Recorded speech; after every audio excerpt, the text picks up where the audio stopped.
ನಾವು ಈಗಾಗಲೇ ಕಳೆದ ದಿನಗಳಲ್ಲಿ ನಾವು ಆಲೋಚಿಸ್ತಾ ಬಂದ ಹಾಗೆ ಎಫೆಸ ಪತ್ರಿಕೆಯ 3ನೇ ಅಧ್ಯಾಯದಲ್ಲಿರುವ ಅನೇಕ ಸತ್ಯಗಳನ್ನು, ಅಂದರೆ ಪ್ರತ್ಯೇಕವಾಗಿ ಪೌಲನು ಒಂದು ವಿಷಯದ ಬಗ್ಗೆ ಹೇಳ್ತಾ ಇದ್ದಾನೆ, ಅಂದರೆ ದೇವರು ಆತನಿಗೆ ಪ್ರಕಟಿಸಿದಂಥ ಮರ್ಮಗಳ ಬಗ್ಗೆ, ರಹಸ್ಯಗಳ ಬಗ್ಗೆ, ಅದರ ಬಗ್ಗೆ ಎಚ್ಚರ ಆತನಿಗೆ. ಏನಂದರೆ ದೇವರು ಅನಾದಿ ಕಾಲದಲ್ಲಿ ಮರೆಯಾಗಿದ್ದಂಥದ್ದನ್ನು, ಒಡಂಬಡಿಕೆ ಕಾಲದಲ್ಲಿ ಮರೆಯಾಗಿದ್ದನ್ನು ದೇವರು ಹೇಗೆ ಅಪೊಸ್ತಲರಂಥ ಜನರಿಗೆ ಅದನ್ನು ತಿಳಿಯಪಡಿಸಿದ್ದಾನೆ ಎಂಬುದನ್ನು, ಅದು ಹೇಗೆ ಅನ್ಯ ಜನರಿಗೆ ಸುವಾರ್ತೆಯನ್ನು ಪ್ರಕಟಿಸುವಂಥ ರೀತಿ ನೋಡಿ. ದೇವರು ಎಂಥ ಒಂದು ಮಾರ್ಗವನ್ನು, ಬಾಗಿಲನ್ನು ತೆರೆದಿದ್ದಾನೆ. ಸುವಾರ್ತೆ ಅನ್ನುವಂಥದ್ದು ಬರೀ ಯಹೂದರಿಗೆ ಮಾತ್ರ ಅಲ್ಲ, ಎಲ್ಲ ಜನಾಂಗಗಳಿಗೆ ಎಲ್ಲರೂ ತಿಳ್ಕೊಳ್ಬೇಕೆಂಬಂಥ ರೀತಿಯಲ್ಲಿ, ಅದನ್ನು ಸ್ಪಷ್ಟವಾದ ರೀತಿಯಲ್ಲಿ ಅದನ್ನು ತಿಳಿಸುವಂಥ ರೀತಿಯನ್ನು ನಾವು ಇಂದಿನ ವಾಕ್ಯಗಳಲ್ಲಿ ನಾವು ನೋಡ್ತಾ ಬಂದೆವು. ಈ ದಿವಸ ಪ್ರತ್ಯೇಕವಾಗಿ ಎಫೆಸ ಪತ್ರಿಕೆ 3ನೇ ಅಧ್ಯಾಯ 10ರಿಂದ 11 ವಚನಗಳನ್ನು ನಾವು ದೇವರ ಆತ್ಮನ ಸಹಾಯದಿಂದ ನಾವು ಧ್ಯಾನ ಮಾಡೋಣ. ಸತ್ಯವಿರುವುದಾದರೆ ನೀವು ಅದನ್ನು ನೋಡಬೇಕೆಂಬುದಾಗಿ ನಿಮ್ಮನ್ನು ಪ್ರೀತಿಯಿಂದ ಕೇಳಿಕೊಳ್ತೇನೆ. ಅಲ್ಲಿ ಹೀಗೆ ಬರೆಯಲ್ಪಟ್ಟಿದೆ, ದೇವರು ನಮ್ಮ ಕರ್ತನಾದ ಕ್ರಿಸ್ತ ಯೇಸುವಿನಲ್ಲಿ ಅನಾದಿ ಕಾಲದಿಂದ ಮಾಡಿದ ಸಂಕಲ್ಪದ ಮೇರೆಗೆ ತನ್ನ ನಾನಾ ವಿಧವಾದ ಜ್ಞಾನವು ಪರಲೋಕದಲ್ಲಿ ರಾಜತ್ವಗಳಿಗೂ ಅಧಿಕಾರಿಗಳಿಗೂ ಈಗ ಕ್ರೈಸ್ತ ಸಭೆಯ ಮೂಲಕ ಗೊತ್ತಾಗಬೇಕೆಂಬುದನ್ನು ಉದ್ದೇಶಿಸಿದನು ಎಂಬುದಾಗಿ. ಎಂಥ ದೇವರ ಒಂದು ಉದ್ದೇಶ, ಭಾಳ ಒಂದು ವಿಶೇಷವಾದ ಉತ್ಕೃಷ್ಟವಾದಂಥ ಮಾತನ್ನು ಇಲ್ಲಿ ಪೌಲನು ತಿಳಿಯಪಡಿಸಿದ್ದಾನೆ. ದೇವರಾತ್ಮನ ಸಹಾಯದಿಂದ ಅದನ್ನು ಧ್ಯಾನ ಮಾಡೋಣ, ಪ್ರಾರ್ಥನೆ ಮಾಡೋಣ.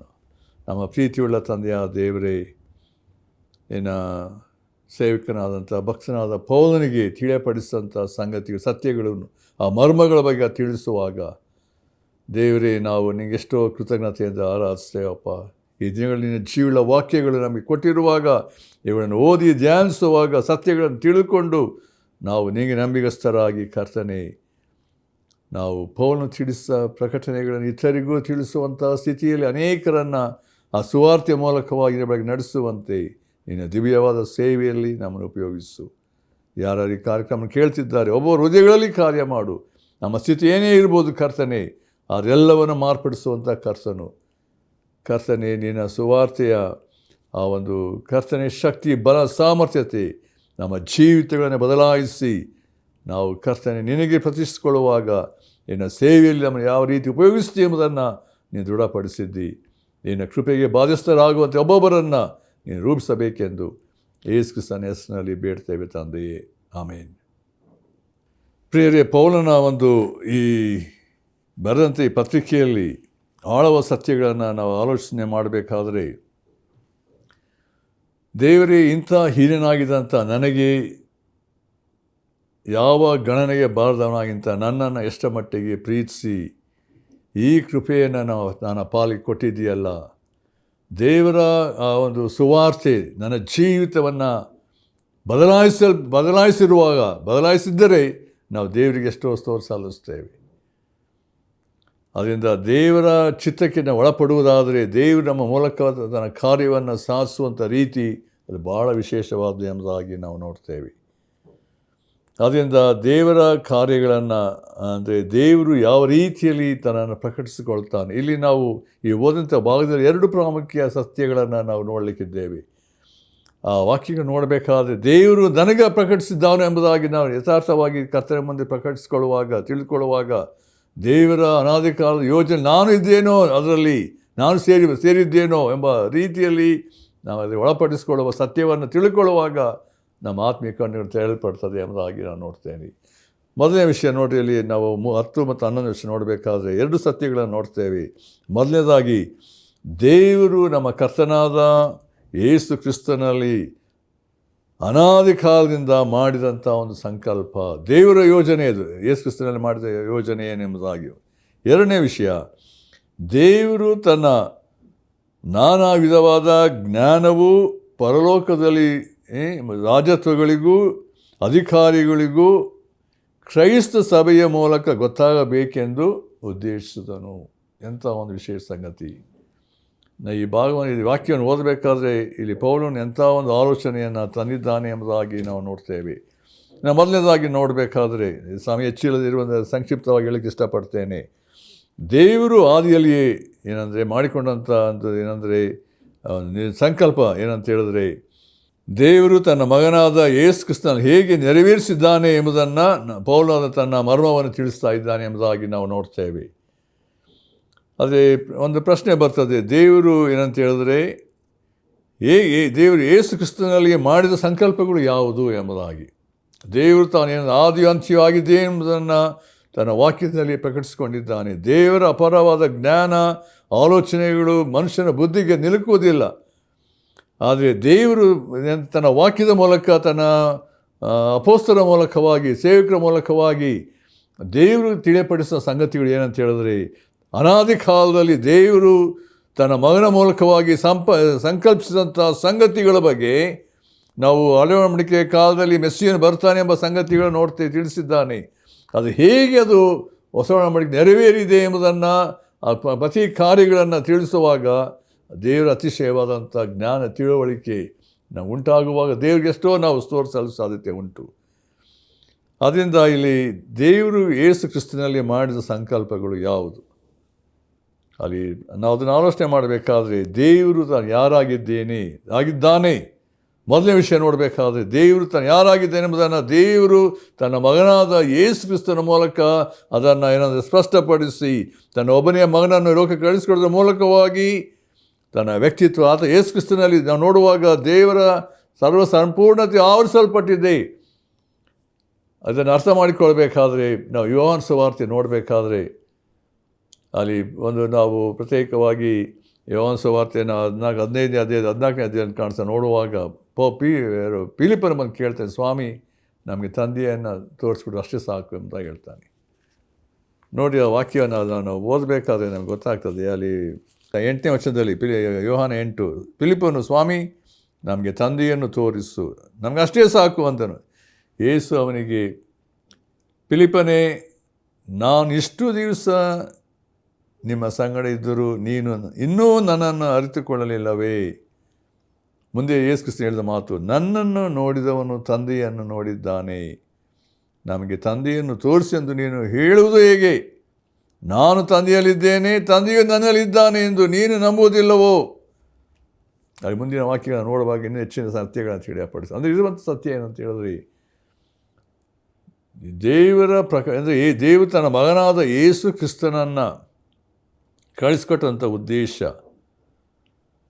ಅಲ್ಲಿ ಇರುವಂಥ ಸತ್ಯ ಪೌಲನು ಹೇಳಬೇಕಾದ್ರೆ ಈ ಎಫೆಸ ಪತ್ರಿಕೆ 3:10 ಇರುವ ಸಂಗತಿ, ದೇವರು ನಮ್ಮ ಕರ್ತನ ಯೇಸು ಕ್ರಿಸ್ತನ ಅನಾದಿಯಿಂದ ಕಾಲದಿಂದ ಮಾಡಿದ ಸಂಕಲ್ಪದ ಮೇರೆಗೆ ಏನಂದರೆ ತಾನು ದೇವರು ಯಾರಾಗಿದ್ದಾನೆ ಎಂಬುದನ್ನು ತನ್ನ ಮಗನಾದ ಯೇಸು ಕ್ರಿಸ್ತನ ಮೂಲಕ ಅದು ಪ್ರಕಟಿಸಬೇಕೆಂಬಂಥ ರೀತಿಯಲ್ಲಿ ಆತ ಮಾಡಿದಂಥ ಆತ ಜೀವಿಸಿದಂಥ ರೀತಿ, ಹೇಳಿದಂಥ ಬೋಧನೆಗಳು, ಮಹತ್ಕಾರ್ಯಗಳು, ಪ್ರತಿ ಸಂಗತಿಗಳು ಏನಂತ ಹೇಳಿದ್ರೆ ತಂದೆಯಾದ ದೇವರನ್ನೇ ಅದು ಮಯಪಡಿಸಿತು, ಪ್ರಕಟಪಡಿಸಿತು. ಮತ್ತು ಎಲ್ಲದರಲ್ಲಿ ಯೇಸು ಕ್ರಿಸ್ತ ತಂದೆಯ ಚಿತ್ತವನ್ನು, ತಂದೆಯ ಏನು ಹೇಳಿದ್ದಾನೋ ಅದನ್ನೇ ಮಾಡಿದ್ದೇನೆ, ಸಂಪೂರ್ಣಗೊಳಿಸಿದ್ದೇನೆ. ಆತನ ಮರಣ ಪುನರುತ್ಥಾನ ಎಲ್ಲ ಸಂಗತಿಗಳು ನೋಡಬೇಕಾದ್ರೆ ಆತನ ಜೀವಿತದಲ್ಲಿ ತಂದೆಯ ಚಿತ್ತಕ್ಕೆ ಒಳಪಟ್ಟು ಅದನ್ನು ನೆರವೇರಿಸಿದ್ದೇನೆ ಎಂಬುದಾಗಿ ಕರ್ತನು ಹೇಳ್ತಾ ಬಂದನು. ದೇವರ ಪ್ರಕಟಣೆ ಹೇಗೆ ಎಂಬುದನ್ನು ಅದಕ್ಕೆ ಅದು ಹೇಳಬೇಕಾದ್ರೆ, ನನ್ನ ನೋಡಿದವನು ತಂದೆಯ ನೋಡಿದ್ದಾನೆ ಅಂದರೆ ಪ್ರತಿ ಸಂಗತಿಗಳು ನಾನು ತಂದೆಯಲ್ಲಿದ್ದೇನೆ, ತಂದೆ ನನ್ನಲ್ಲಿದ್ದಾನೆ ಅಂದರೆ ದೇವರು ತಾನೇ ಯೇಸು ಕ್ರಿಸ್ತನ ಮೂಲಕವಾಗಿ ತಾನು ಪ್ರಕಟಿಸಿಕೊಂಡಂಥ ಒಂದು ಸತ್ಯ ನಾವು ಈ ಭಾಗದಲ್ಲಿ ನಾವು ನೋಡುವಂಥವರಾಗಿದ್ದೇವೆ. ಎರಡನೇದಾಗಿ ನೋಡಬೇಕಾದ್ರೆ ಅಲ್ಲಿರುವಂಥ ಸತ್ಯ, ನನಗೆ ಸತ್ಯ ಉಂಟಾದರೆ ನನಗೆ ಸಮಯ ಇಲ್ಲದಿರುವಂಥ ಕೆಲವು ಮಾತು ಹೇಳಕ್ಕೆ ಇಷ್ಟಪಡ್ತೇನೆ. ದೇವರು ಯೇಸು ಕ್ರಿಸ್ತನಲ್ಲಿ ಮಾಡಿದ ಸಂಕಲ್ಪ ಏನಂದರೆ, ದೇವರ ಗುಣಲಕ್ಷಣಗಳು, ಸ್ವಭಾವ, ಅದನ್ನು ನಾವು ಅದೆಲ್ಲ ಕಾರ್ಯಗಳನ್ನು ನಾನು ಮೊದಲನೇದಾಗಿ ಆಲೋಚನೆ ಮಾಡ್ತಾ ಬಂದಿರುವಾಗ ಎಲ್ಲದರಲ್ಲೂ ಯೇಸು ಕ್ರಿಸ್ತನ ತಂದೆಗೆ ವಿಧೇಯನಾದ್ದರಿಂದ ಎಲ್ಲದರಲ್ಲೂ ಯೇಸು ಕ್ರಿಸ್ತನನ್ನು ಮುಂದಿಟ್ಟನು ಎಂಬುದಾಗಿ ನಾವು ನೋಡ್ತೇವೆ. ಅದರಲ್ಲಿ ನಾವು ಅದನ್ನು ಕೊಲೊಸ್ಸೆ ಪತ್ರಿಕೆಯಲ್ಲಿ ಅದನ್ನು ಆಲೋಚನೆ ಮಾಡಿದ್ದೇವೆ. ಏನಂತ ಹೇಳಿದ್ರೆ ಅಲ್ಲಿ ಪೌಲ ಅದನ್ನೇ ತಿಳಿಯಪಡಿಸಿದ್ದಾನೆ. ಅಂದರೆ ಕೊಲೊಸ್ಸೆ 1:19 ಹೀಗೆ ಉಂಟು, ತಂದೆಯಾದ ದೇವರು ಆತನಲ್ಲಿ ಯೇಸು ಕ್ರಿಸ್ತನಲ್ಲಿ ತನ್ನ ಸರ್ವ ಸಂಪೂರ್ಣತೆಯು ವಾಸವಾಗಿರಬೇಕೆಂತಲೂ ಆತನ ಶಿಲುಬೆಯ ಮೇಲೆ ಸುರಿಸಿದ ರಕ್ತದಿಂದ ತಾನು ಸಮಾಧಾನ ಉಂಟು ಮಾಡಿ ಭೂಪರ ಲೋಕದಲ್ಲಿರುವ ಸಮಸ್ತವನ್ನು ಆತನ ಮೂಲಕ ತನಗೆ ಸಂಧಾನಪಡಿಸಿಕೊಳ್ಳಬೇಕೆಂತಲೂ ನಿಷ್ಕರ್ಷೆ ಮಾಡಿದನು ಎಂಬುದಾಗಿ. ಇದು ಪ್ರತ್ಯೇಕವಾಗಿ ನಾವು ಮೂರನೇ ವಿಷಯದಲ್ಲಿ ಆಲೋಚನೆ ಮಾಡಬೇಕಾದ್ರೆ ನಾನು ಏನು ಹೇಳಬೇಕಾಗಿರೋ ವಿಷಯ ಅಂತ ಹೇಳಿದ್ರೆ, ದೇವರು ತನ್ನ ಮಗನಾದ ಯೇಸು ಕ್ರಿಸ್ತನ ಮೂಲಕವಾಗಿ ಮನುಷ್ಯನು ದೇವರ ಮುಂದೆ ಅಪರಾಧಿಯಾಗಿ ಪಾಪಿಯಾಗಿ ದೇವರಿಂದ ಪ್ರತ್ಯೇಕವಾಗಿರಬೇಕಾದರೆ ಯೇಸು ಕ್ರಿಸ್ತನ ಮೂಲಕವಾಗಿ ಇಡೀ ಲೋಕವನ್ನು ರಕ್ಷಿಸಬೇಕೆಂಬಂಥ ರೀತಿಯಲ್ಲಿ ದೇವರು ಅದನ್ನು ಮಾಡಿದಂಥ ತೀರ್ಮಾನ. ಇಡೀ ಲೋಕದ ರಕ್ಷಣೆಗೋಸ್ಕರ ಯೇಸು ಕ್ರಿಸ್ತನು ಯಜ್ಞಾರ್ಪಿತನಾಗಬೇಕಾದಂಥ ಒಂದು ಸಂಗತಿ. ಅದು ಶಿಲುಬೆಯಲ್ಲಿ ತನ್ನ ರಕ್ತವನ್ನು ಸುರಿಸೋದ್ರ ಮೂಲಕ ನಾವು ಆದಂಥ ಒಂದು ವಿಶೇಷವಾದ ಬಿಡುಗಡೆ ಎಂಬುದಾಗಿ ನಾವು ನೋಡ್ತೇವೆ. ನಾವು ಪ್ರತ್ಯೇಕವಾಗಿ ಇಬ್ರಿಯ ಪತ್ರಿಕೆ 9ನೇ ಅಧ್ಯಾಯ 12ನೇ ವರ್ಷದಲ್ಲಿ ನಾವು ನೋಡಬೇಕಾದ್ರೆ ಅಲ್ಲಿ ಒಂದು ಮಾತನ್ನು ಹೀಗೆ ನೋಡ್ತೇವೆ. ಸ್ವಂತ ರಕ್ತವನ್ನೇ ತೆಗೆದುಕೊಂಡು ನಮಗೋಸ್ಕರ ನಿತ್ಯ ವಿಮೋಚನೆಯನ್ನು ಸಂಪಾದಿಸಿಕೊಂಡವನಾಗಿ ನೋಡಿ ಗಮನಿಸಿಯಲ್ಲಿ ಒಂದೇ ಸಾರಿ ದೇವರ ಸನ್ನಿಧಾನಕ್ಕೆ ಪ್ರವೇಶಿಸಿದನು ಎಂಬುದಾಗಿ ನೋಡ್ತೇವೆ. ಯೇಸು ಕ್ರಿಸ್ತನು ಬಂದಂಥ ಉದ್ದೇಶ, ತಾನು ಶಿಲುಬೆಯಲ್ಲಿ ಮಾಡಿದಂಥ ಕಾರ್ಯ ಏನಂತ ಹೇಳಿದ್ರೆ ಒಂದೇ ಸಾರಿ ದೇಹ ಸಮರ್ಪಣೆ ಮಾಡಿ ದೇವರ ಸನ್ನಿಧಾನ ಪ್ರವೇಶಿಸಿದನು ಎಂಬುದಾಗಿ ನೋಡ್ತೇವೆ. ಅದೇ ಇಬ್ರಿಯ 10 ಇನ್ನೊಂದು ನೋಡುವಾಗ ಇನ್ನೊಂದು ವಾಕ್ಯ 20ನೇ ವಚನದಲ್ಲಿ ಹೀಗೆ ಉಂಟು. 20ನೇ ವಚನದಲ್ಲಿ ಈಗಿರುವಲ್ಲಿ ಸಹೋದರರೇ, ಯೇಸು ನಮಗೋಸ್ಕರ ಪ್ರಶ್ನಿಸಿದ ಜೀವುಳ್ಳ ಹೊಸ ದಾರಿಯಲ್ಲಿ ಆತನ ರಕ್ತದ ಮೂಲಕ ಆತನ ಶರೀರವೆಂಬ ತೆರೆಯ ಮುಖಾಂತರ ದೇವರ ಸಮಕ್ಷಮದಲ್ಲಿ ಪ್ರವೇಶಿಸುವುದಕ್ಕೆ ನಮಗೆ ಧೈರ್ಯ ಉಂಟಾಯಿತು ಎಂಬುದಾಗಿ ನೋಡಿರಿ. ದೇವರ ಸಮಕ್ಷಮದಲ್ಲಿ ಸೇರುವಂಥ ಒಂದು ಕೃಪೆ, ಬಾಧ್ಯತೆ, ಅವಕಾಶ, ಆ ಧೈರ್ಯ ಉಂಟಾಗಬೇಕು. ಪ್ರವೇಶಿಸೋದಕ್ಕೆ ಆ ಧೈರ್ಯ ಬೇಕಾದರೆ ನಮ್ಮ ಸ್ವಂತ ಅರ್ಹತೆ ಯಾವ ಸಂಗತಿಗಳಿಂದಲ್ಲ, ಯೇಸು ಕ್ರಿಸ್ತನ ಮೂಲಕ ಮಾತ್ರ ನಾವು ದೇವರ ಬಳಿಗೆ ಬರುವಂಥ ಒಂದು ಮಾರ್ಗ. ಅದಕ್ಕೋಸ್ಕರ ದೇವರು ತನ್ನ ಮಗನಾದ ಯೇಸು ಕ್ರಿಸ್ತನಲ್ಲಿ ಸಂಕಲ್ಪ ಮಾಡಿದಂಥ ಸಂಗತಿ ಅದು ಪರಿಪೂರ್ಣಗೊಳಿಸಿದನು ಅಂದರೆ ಯೇಸು ಕ್ರಿಸ್ತನ ಮೂಲಕವಾಗಿ ಎಂಬುದಾಗಿ ನೋಡ್ತೇವೆ. ಅಂದರೆ ನಾನು 4ನೇದಾಗಿ ನೋಡಬೇಕಾದ್ರೆ ದೇವರಿಗೂ ಮನುಷ್ಯರಿಗೂ ಮಧ್ಯವರ್ತಿ ಆದನು ಎಂಬುದಾಗಿ, ಮಧ್ಯಸ್ಥಿಕೆ is A become A mediator ಎಂಬುದಾಗಿ ನಾವು ನೋಡ್ಬೋದು. 1 ತಿಮೋಥೆಯು 2 ನಾವು 5ರಲ್ಲಿ ನಮಗೆ ಗೊತ್ತುಂಟು ವಾಕ್ಯ ಏನಂದರೆ, ಅಲ್ಲಿ 2:5 ಪೌಲನು ಹೇಳಬೇಕಾದ್ರೆ ಒಂದು ಮಾತು ಹೀಗೆ ನೋಡ್ತೇವೆ. ಅಲ್ಲಿ ದೇವರು ಒಬ್ಬನೇ, ದೇವರಿಗೂ ಮನುಷ್ಯರಿಗೂ ಮಧ್ಯಸ್ಥನು ಒಬ್ಬನೇ, ಆತನು ಮನುಷ್ಯನಾಗಿರುವ ಯೇಸು ಕ್ರಿಸ್ತನೇ, ಆತನು ಎಲ್ಲರ ವಿಮೋಚನಾರ್ಥವಾಗಿ ತನ್ನನ್ನು ಒಪ್ಪಿಸಿ ಬಿಟ್ಟನು ಎಂಬುದಾಗಿ ನೋಡ್ರಿ. ದೇವರ ಬಳಿಗೆ ಬರುವುದಕ್ಕೆ ಯಾವ ಯೋಗ್ಯತೆ ಇರಲಿಲ್ಲ, ಆದರೆ ಮಧ್ಯಸ್ಥಗಾರನ ಬೇಕಾಗಿತ್ತು. ಯೇಸು ಕ್ರಿಸ್ತ ನಮಗೋಸ್ಕರ ಮಧ್ಯಸ್ಥಗಾರನಾದನು ಎಂಬುದಾಗಿ ನೋಡ್ತೇವೆ. ನಾವು 5ನೇದಾಗಿ ನೋಡಬೇಕಾದ್ರೆ ತಂದೆಯು ತನ್ನ ಮಗನನ್ನು ಲೋಕರಕ್ಷಕನಾಗಿ ಕಳಿಸಿಕೊಟ್ಟನು.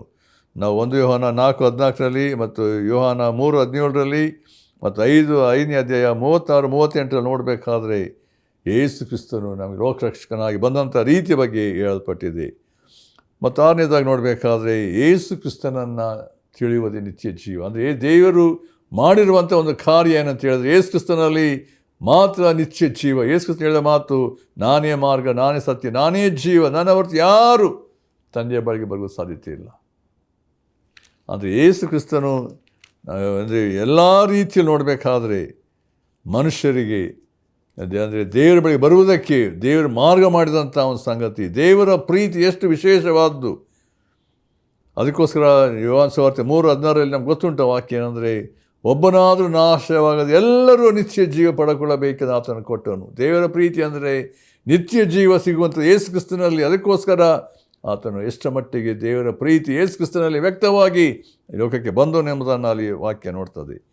ನಾವು 1 ಯೋಹಾನ ನಾವು ಅದನ್ನು ಯೋಹಾನ ಅದನ್ನು ತಿರುಗಿ ತಿಳಿಸಬೇಕಾದ್ರೆ ಇರುವಂಥ ಸತ್ಯ ಏನಂತ ಹೇಳಿದ್ರೆ ನಿತ್ಯ ಜೀವದ ಬಗ್ಗೆ ಅಲ್ಲಿ ಯೋಹಾನ ತಿಳಿಸ್ತಾ ಇದ್ದಾನೆ. 5ನೇ ಅಧ್ಯಾಯದಲ್ಲಿ 11ನೇ ವಚನದಲ್ಲಿ ಹೀಗೆ ಉಂಟು ಏನಂತ ಹೇಳಿದ್ರೆ, ಆ ಸಾಕ್ಷಿ ಯಾವುದೆಂದರೆ ದೇವರು ನಮಗೆ ನಿತ್ಯ ಜೀವನ ಅನುಗ್ರಹಿಸಿದನು. ಗಮನಿಸಿ ಅಲ್ಲಿ ಏನಂದರೆ ದೇವರು ನಿತ್ಯ ಜೀವನ ಅನುಗ್ರಹಿಸಿದನು. ಆ ನಿತ್ಯ ಜೀವ ಏನಂತೆ, ಆ ಜೀವವು ಯಾರಲ್ಲಿ ಉಂಟು, ಆತನ ಮಗನಲ್ಲಿ ಅದೇ ಎಂಬುದೇ. ಯಾವನು ದೇವರ ಮಗನನ್ನು ಅಂಗೀಕರಿಸಿದ್ದಾನೋ ಅವನಿಗೆ ಆ ಜೀವ ಉಂಟು.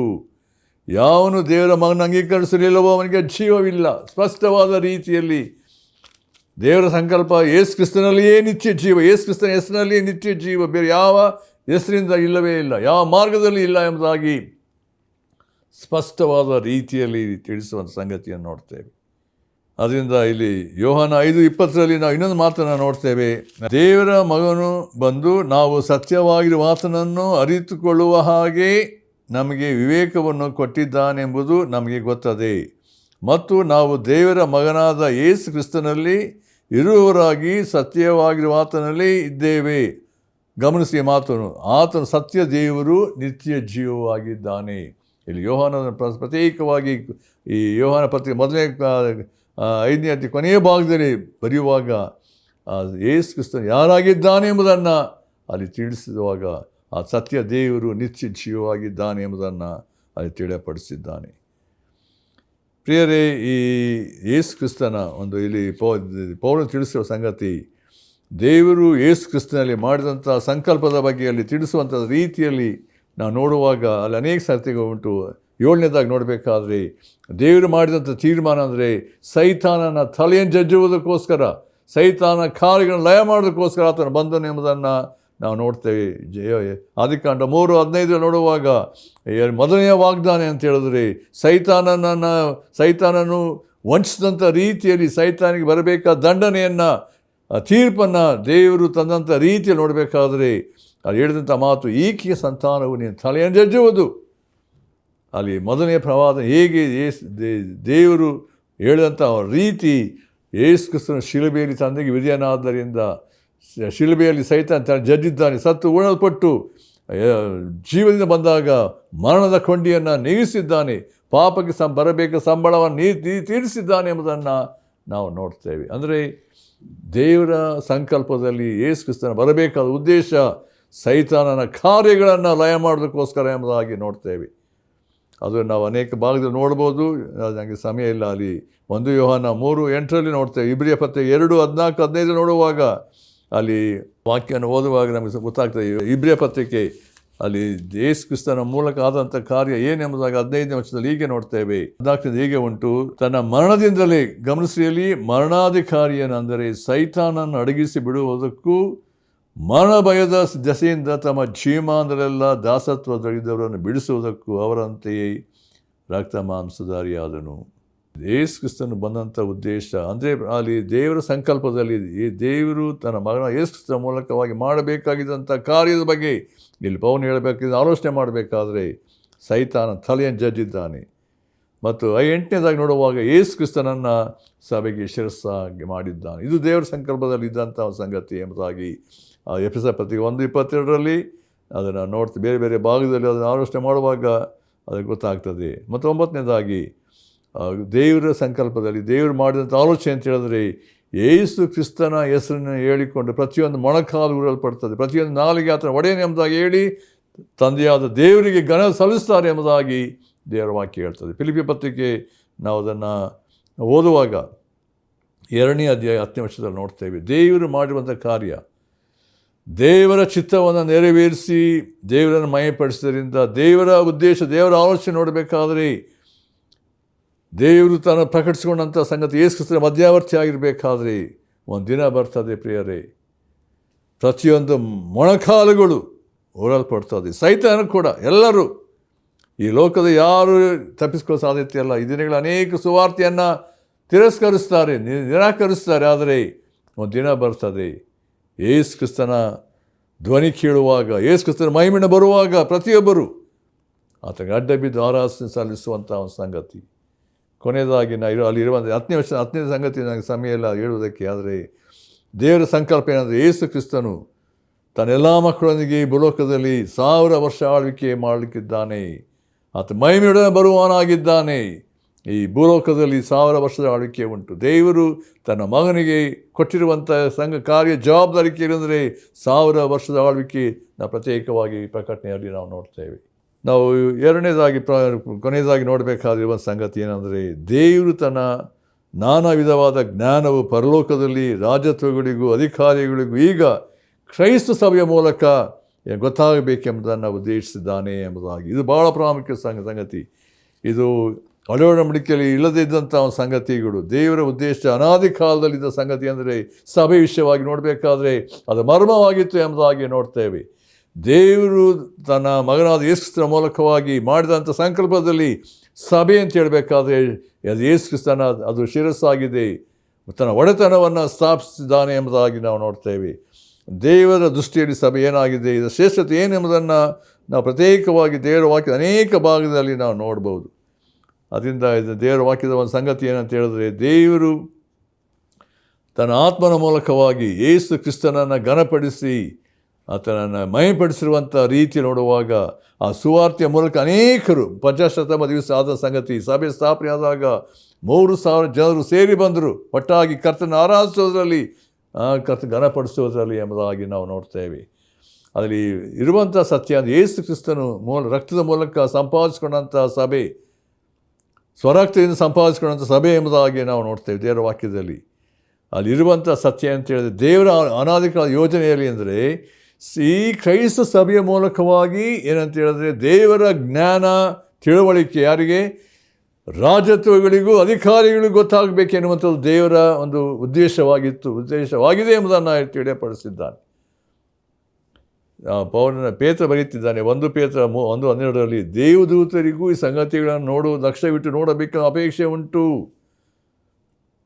ಇದು ದೇವರ ಅನಾದಿಕಾಲದ ಯೋಜನೆ ನೋಡಬೇಕಾದ್ರೆ, ಕ್ರೈಸ್ತ ಸಭೆ ಅಂತ ಹೇಳಬೇಕಾದ್ರೆ ಯಾಕೆ ಎಂಬುದಾಗಿ ಇದನ್ನು ಅನೇಕ ಸಂಗತಿ ಆಲೋಚನೆ ಮಾಡಬೇಕಾದ್ರೆ, ದೇವರು ಕ್ರೈಸ್ತ ಸಭೆಯ ಮೂಲಕ ಆತನ ಜ್ಞಾನ ಪರಲೋಕದ ಜ್ಞಾನ ಅಂದರೆ ರಾಜತ್ವಗಳಿಗೂ ಅಧಿಕಾರಿ ಗೊತ್ತಾಗಬೇಕೆಂಬುದಾಗಿ ಉದ್ದೇಶಿಸಿದ್ದಾನೆ. ಕಾರಣ ಅಂತ ಹೇಳಬೇಕಾದ್ರೆ, ಸಭೆ ಅಂತ ಹೇಳಬೇಕಾದ್ರೆ, ಕ್ರೈಸ್ತ ಸಭೆ ಅಂತ ಹೇಳಬೇಕಾದ್ರೆ ದೇವರ ಒಟ್ಟಾಗಿ ಇದರಲ್ಲಿ ಎಲ್ಲ ಜನಾಂಗಗಳು, ಎಲ್ಲ ಅನ್ಯ ಜನರು, ಎಲ್ಲರೂ ಕುಲಭಾಷೆ ಜನಾಂಗದವರು ಏನಂತ ಯೇಸು ಕ್ರಿಸ್ತನ ಮೂಲಕವಾಗಿ ಒಂದೇ ಕುಟುಂಬವಾಗಿ ಸೇರಿ ಬಂದಿದ್ದಾರೆ. ಎರಡನೇದಾಗಿ ದೇವರ ಪ್ರಸನ್ನತೆ, ದೇವರ ಸಾನ್ನಿಧ್ಯ ಉಂಟು. ಆ ಒಂದು ಸ್ಥಿತಿ ನೋಡಬೇಕಾದ್ರೆ, ಸಭೆ ಅಂತ ಹೇಳಬೇಕಾದ್ರೆ ನಾವು ಸಭೆಯಾಗಿ ಸೇರಿ ಬರುವಾಗ ನಾವು ಏನು ನೋಡ್ತೇವೆ? ದೇವರ ಪ್ರಸನ್ನತೆ, ದೇವರ ಸಾನ್ನಿಧ್ಯವನ್ನು ನಾವು ನೋಡ್ತೇವೆ. ಅಲ್ಲಿ ಇನ್ನೊಂದು ವಿಷಯ ಮೂರನೇದಾಗಿ ಅಂದರೆ ದೇವರನ್ನು ಆರಾಧಿಸುವಂಥ ರೀತಿ. ಪರಲೋಕದಲ್ಲಿ ದೇವದೂತರು ಆರಾಧಿಸುವಂಥ ರೀತಿಗಿಂತ ಈ ಭೂಲೋಕದಲ್ಲಿ ದೇವಜನರು ಯೇಸು ಕ್ರಿಸ್ತನ ರಕ್ತದಿಂದ ವಿಮೋಚಿಸಲ್ಪಟ್ಟು ಆತ್ಮಭರಿತರಾಗಿ ಆತ್ಮೀಯ ರೀತಿಯಲ್ಲಿ ಸತ್ಯಕ್ಕೆ ತಕ್ಕಾಗಿ ಆರಾಧಿಸುವಂಥ ಸಂಗತಿಯನ್ನು ಒಂದು ವೇಳೆ ಪರಲೋಕದ ದೇವದೂತರು ನೋಡಬೇಕಾದ್ರೆ ಅವ್ರಿಗೆ ಆಶ್ಚರ್ಯವಾಗ್ತದೆ. ದೇವರನ್ನು ಕಂಡಿಲ್ಲ, ನೋಡಿಲ್ಲ, ಹೇಗೆ ಆರಾಧಿಸಿದ್ದಾರೆ? ನಂಬಿಕೆಯ ಮೂಲಕ ಯೇಸು ಕ್ರಿಸ್ತನ ಮೂಲಕ ಸಿಕ್ಕಿದಂಥ ಆ ಒಂದು ರಕ್ಷಣೆಯ ಅನುಭವ ಕಾರ್ಯಗಳು, ದೇವರನ್ನು ಆರಾಧಿಸುವಂಥ ರೀತಿ ಭೂಲೋಕದಲ್ಲಿ ದೇವರನ್ನು ಕ್ರೈಸ್ತ ಸಭೆ ಮೂಲಕವಾಗಿ ಅದನ್ನು ಇಡೀ ದೇವದೂತರಿಗೆ, ರಾಜತ್ವಗಳಿಗೆ, ಅಧಿಕಾರಿಗಳಿಗೆ ಅದನ್ನು ವ್ಯಕ್ತಪಡಿಸ್ತಿದ್ದಾನೆ ಎಂಬುದನ್ನು ನಾವು ನೋಡ್ತೇವೆ. ಎಂಥ ಒಂದು ಅತಿಶಯವಾದಂಥ ಒಂದು ಸಂಗತಿ. ಸಭೆ ಅಂತ ಹೇಳಬೇಕಾದ್ರೆ ಅದು ಒಂದು ಕುಟುಂಬವಾಗಿದೆ. ಮಾತ್ರವಲ್ಲ, ಸಭೆ ಅಂತ ಹೇಳಬೇಕಾದ್ರೆ ಪರಿಶುದ್ಧಾತ್ಮನ ಐಕ್ಯತೆ ನೋಡ್ತೇವೆ, ಅಲ್ಲಿ ದೇವರ ಪ್ರೀತಿಯನ್ನು ನೋಡ್ತೇವೆ, ಅಲ್ಲಿ ದೇವರ ಕರುಣೆ ಕೃಪೆಯನ್ನು ನೆನೆಸಿ ದೇವರಾತ್ಮ ಭರಿತರಾಗಿ ಕರ್ತನನ್ನು ಆರಾಧಿಸುವಂಥ ಸ್ಥಿತಿಯನ್ನು ಅಲ್ಲಿ ನೋಡ್ತೇವೆ. ಸಭೆ ಅಂತ ಹೇಳಬೇಕಾದ್ರೆ ಇನ್ನೊಂದು ವಿಷಯ ಅಂತ ಹೇಳಿದ್ರೆ ಅದು ಸತ್ಯಕ್ಕೆ ಸ್ತಂಭವಾಗಿದೆ ಎಂಬುದಾಗಿ ನೋಡ್ತೇವೆ. ದೇವರ ವಾಕ್ಯದ ಸತ್ಯತೆಗಳನ್ನು ನಂಬಿ ಒಳಪಟ್ಟು ಒಳಗಾಗಿ ಅದರಲ್ಲಿ ದೇವರ ಕಾರ್ಯಗಳ, ದೇವರ ಪರಿಶುದ್ಧತೆಯಲ್ಲಿ, ದೇವರ ನೀತಿಯಲ್ಲಿ ದೇವರಿಗೆ ಯೋಗ್ಯವಾದಂಥ ಘನತೆಯನ್ನು ಸಲ್ಲಿಸುವಂಥ ಒಂದು ಸ್ಥಿತಿ ಸಭೆಯಲ್ಲಿ ಉಂಟು ಎಂಬುದಾಗಿ ನಾವು ನೋಡ್ತೇವೆ. ಆರನೇದಾಗಿ ನೋಡುವಾಗ ದೇವರ ನಿಯಮಕ್ಕೆ ಒಳಪಟ್ಟು ಎಲ್ಲ ಕಾರ್ಯಗಳು ದೇವರಿಗೆ ವಿಧಿಯರಾಗಿ ಸನ್ಮಾನಿಸುವವರಾಗಿ ದೇವರನ್ನು ಘನಪಡಿಸುವಂಥ ಸ್ಥಿತಿಯಲ್ಲಿ ಸಭೆಯಲ್ಲಿ ಉಂಟು. ಇದು ಸಭೆಯ ಮೂಲಕವಾಗಿ ವ್ಯಕ್ತವಾಗುವಂಥ ಒಂದು ಸಂಗತಿ. ಅಲ್ಲಿ ಏಳನೇದಾಗಿ ದೇವರ ಕರುಣೆ, ಪ್ರೀತಿ, ದಯೆ, ಕೃಪೆಯನ್ನು ಸ್ಮರಿಸುವಂಥ ಒಂದು ಸಂಗತಿ. ಮಾತ್ರವಲ್ಲ, ಎಂಟನೇದಾಗಿ ನೋಡುವಾಗ ದೇವರು ತನ್ನ ಆತ್ಮನ ಮೂಲಕವಾಗಿ ಏನಂತ ಹೇಳಿದ್ರೆ ಪ್ರಕಟಿಸಿದಂಥ ಸಂಗತಿಗಳನ್ನು ದೇವರು ತನ್ನ ವಾಕ್ಯದಲ್ಲಿ ತಿಳಿಯಪಡಿಸಿರುವ ಸಂಗತಿಗಳು ನೋಡುವಾಗ ಆಶ್ಚರ್ಯವಾದ ಸಂಗತಿಗಳು ಎಂಬುದಾಗಿ ನೋಡ್ತೇವೆ. ದೇವರ ವಾಕ್ಯದ ಬೋಧನೆಯಲ್ಲಿ ನೋಡಬೇಕಾದ್ರೆ ದೇವರು ತನ್ನ ಆತ್ಮ ಮೂಲಕವಾಗಿ ಪ್ರಕಟಿಸುವಂಥ ಸಂಗತಿಗಳು ದೇವರು ಹೇಗೆ ಅದನ್ನು ತನ್ನ ಜನರಿಗೆ ಪ್ರಕಟಿಸಿದ್ದಾರೆ. ಇದು ದೇವರ ಜ್ಞಾನ ತಿಳುವಳಿಕೆ ಮಾತ್ರವಲ್ಲ, ದೇವರ ವಿಶೇಷ ಸಂಗತಿಗಳು ಇಡೀ ಲೋಕದ ಜನರಿಗೆ ಅದು ಏನಂದರೆ ಭೂಪರ ಲೋಕಗಳಿಗೆ ಅದು ವ್ಯಕ್ತವಾಗುವಂಥ ರೀತಿ ಎಂಬುದಾಗಿ ನಾವು ನೋಡ್ತೇವೆ. ನೋಡ್ರಿ, ದೇವರು ದೇವದೂತರಿಗೆ ಸುವಾರ್ತೆಯನ್ನು ತಿಳಿಸುವಂಥ ಜವಾಬ್ದಾರಿ ಕೊಡಲಿಲ್ಲ. ಯಾರಿಗೆ ಕೊಟ್ಟಿದ್ದಾನೆ? ರಕ್ಷಿಸಲ್ಪಟ್ಟಂಥ ಜನರಿಗೆ ಕೊಟ್ಟಿದ್ದಾನೆ. ದೇವರ ಕಾರ್ಯಗಳು ಎಷ್ಟು ವಿಶೇಷತೆ ಅಂತ ಹೇಳಿದ್ರೆ ಕೊನೆಯದಾಗಿ ಆಲೋಚನೆ ಮಾಡಬೇಕಾಗಿರುವಂಥದ್ದು ಯೇಸು ಕ್ರಿಸ್ತನ ರಕ್ತದಿಂದ ವಿಮೋಚಿಸಲ್ಪಟ್ಟಂಥ ಸಂಗತಿ. ಕ್ರೈಸ್ತ ಸಭೆ ಅಂತ ಹೇಳಬೇಕಾದ್ರೆ ಅದು ಸ್ವರಕ್ತದಿಂದ ಸಂಪಾದಿಸಿಕೊಂಡಂಥ ಸಭೆ ಆಗಿರಬೇಕಾದ್ರೆ ಈ ಸಭೆಗೆ ಅನೇಕರು ಅಂದರೆ ಯೇಸು ಸುವಾರ್ತೆಯ ಮೂಲಕವಾಗಿ ಕರ್ತನ ಬಳಿಗೆ ಬರುವಂತೆ ದೇವರು ತನ್ನ ಮಕ್ಕಳನ್ನು ತನ್ನ ಸೇವೆಯಲ್ಲಿ ಉಪಯೋಗಿಸ್ತಾ ಇದ್ದಾನೆ ಎಂಬುದಾಗಿ ನೋಡ್ತೇವೆ. ದೇವರ ಪ್ರಸನ್ನತೆ, ದೇವರ ಸಾನ್ನಿಧ್ಯ, ಪರಿಶುದ್ಧಾತ್ಮನ ಕಾರ್ಯಗಳು ತುಂಬಲ್ಪಟ್ಟಿರುವಾಗ ಈ ಸುವಾರ್ಥ ಸೇವೆ ಅನೇಕ ಹಿಂಸೆಯಲ್ಲಿಯೂ ಈವನ್ ಅಂದರೆ ಅನೇಕ ಪ್ರಾಣ ಕೊಡುವುದರ ಮೂಲಕವಾಗಿ ಅಂದರೆ ಯೇಸು ಕ್ರಿಸ್ತನ ಪ್ರೀತಿಯಲ್ಲಿ ಐಕ್ಯವಾಗಿ ಅವರು ಕರ್ತನನ್ನು ಮಯಪಡಿಸುವಂಥ ಒಂದು ಸ್ಥಿತಿ ಎಷ್ಟರ ಮಟ್ಟಿಗೆ ಉಂಟು, ಆ ಸಾಕ್ಷಿಯ ಸ್ಥಿತಿ ಬಲ ಯಾವ ರೀತಿ ಉಂಟು ಎಂಬುದನ್ನು ನಾವು ಅಲ್ಲಿ ನೋಡ್ತಾ ಇದ್ದೇವೆ. ದೇವರ ವಾಕ್ಯದ ಅನೇಕ ಸತ್ಯಗಳು ಇನ್ನೂ ಉಂಟು. ಆದರೆ ಇಲ್ಲಿ ನಾವು ಆಲೋಚನೆ ಮಾಡಬೇಕಾದ್ರೆ ಒಂದು ವಿಷಯ, ದೇವರು ಯಾಕೆ ತನ್ನ ವಿಶೇಷವಾದ ಕ್ರೈಸ್ತ ಸಭೆಯ ಮೂಲಕ ದೇವರು ತನ್ನ ಅಪಾರವಾದಂಥ ಜ್ಞಾನ ತಿಳುವಳಿಕೆ ಅದೇನೆಂದರೆ ರಾಜತ್ವಗಳಿಗೂ ಅಧಿಕಾರಿಗಳು ಗೊತ್ತಾಗಬೇಕೆಂಬುದಾಗಿ ನಿಶ್ಚಯಿಸಿದ್ದಾನೆ ಎಂಬುದಾಗಿ ಇದು ದೇವರ ಆಲೋಚನೆ, ದೇವರ ಕೃಪೆ, ದೇವರ ಕಾರ್ಯಗಳು. ಅಂದರೆ ದೇವರ ಪ್ರಕಟಣೆ ಅಲ್ಲಿ ಪೌಲನಿಗೆ ತಿಳಿಸಿದಂಥ ರೀತಿಯಲ್ಲಿ ಅದು ಸಭೆಯ ಶ್ರೇಷ್ಠತೆ ಏನು, ಸ್ವರಕ್ತಿಯಿಂದ ಸಂಪಾದಿಸಿಕೊಂಡ ಸಭೆ, ದೇವರ ಮೊದಲಿಗೆ ಅಂದರೆ ಯೇಸು ಕ್ರಿಸ್ತನ ಮೊದಲಿಗೆ ಸಭೆ, ಅದರ ಶ್ರೇಷ್ಠತೆ, ಮಹಿಮೆ, ಪ್ರಭಾವ ಎಷ್ಟು ಉನ್ನತವಾದ್ದು ಎಂಬುದನ್ನು ನಾವು ನೋಡ್ತೇವೆ. ಯೇಸು ಕ್ರಿಸ್ತನು ಬರುವಂಥ ಸಮಯದಲ್ಲಿ ಸಭೆ ಎತ್ತಲ್ಪಡ್ತದೆ ಪ್ರಿಯರೇ. ಆ ಮಧ್ಯಾಕಾಶದಲ್ಲಿ ಸೇರುವಂಥದ್ದು ಮಾತ್ರವಲ್ಲ, ನಾವು ಕರ್ತನ ಜೊತೆಯಲ್ಲಿ ಯಾವಾಗಲೂ ಜೊತೆಯಾಗಿ ಇರುವಂಥ ಒಂದು ಬಾಧ್ಯತೆ, ಪರಲೋಕದ ಬಾಧ್ಯತೆಯನ್ನು ದೇವರು ತನ್ನ ಮಕ್ಕಳಿಗೆ ಕೊಡುವಂಥವನಾಗಿದ್ದಾನೆ. ಒಂದು ಪ್ರಶ್ನೆ, ಈ ಒಂದು ಬಾಧ್ಯಸ್ಥಿಕೆಗೆ, ಪರಲೋಕದ ಬಾಧ್ಯಸ್ಥಿಕೆಗೆ, ಮೊದಲಿಗಿತಿಯ ಸಭೆಗೆ ನೀನು ಒಳಪಟ್ಟಿದೆಯೋ, ಅಂಗವಾಗಿದೆಯೋ, ಸಭೆಯ ಅಂಗವಾಗಿದ್ದೀಯೋ? ನೀನು ಸಭೆಗೆ ಹೋಗ್ಬೋದು, ಪ್ರತಿ ವಾರ ಹೋಗ್ಬೋದು, ಕಾಣಿಕೆ ಕೊಡ್ಬೋದು, ಎಲ್ಲ ಮಾಡ್ಬೋದು. ಅದು ಯೇಸು ಕ್ರಿಸ್ತನು ನಿನ್ನಲ್ಲಿ ಇಲ್ಲದೆ ಹೋದರೆ ನೀನು ಹೊರಗೆ ಇದ್ದ ಹಾಗೆ ಎಂಬುದಾಗಿ.